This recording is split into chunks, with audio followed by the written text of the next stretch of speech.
धीरज हाँ ई कथी देखे छे यो काल्हि खेलिए मार भात अखनियो मार भात एना किया हमारे खानदानी खाना है। हम जब मौत बनबे छी ठका ठका जाए खानदानी खाना जब बुढ़वा सब कहले एकरा तू धेने छ जमाना बदल गेलै।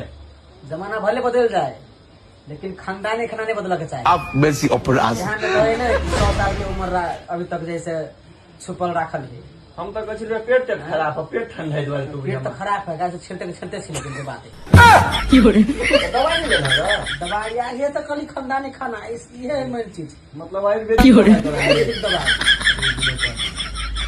रामदेव बाबा का तोड़ करी रामदेव बाबा हम तो फैन से हम रामदेव बाबा कल 100 किलोमीटर से नहीं चल गया अपने कार में बैठ के चल गए की कहै छ मार भात के खा के चलो साइकिल ना तो जो है जब ब्लड सर्कुलेशन नहीं बल भाग रहे है वो चालू हो जाए।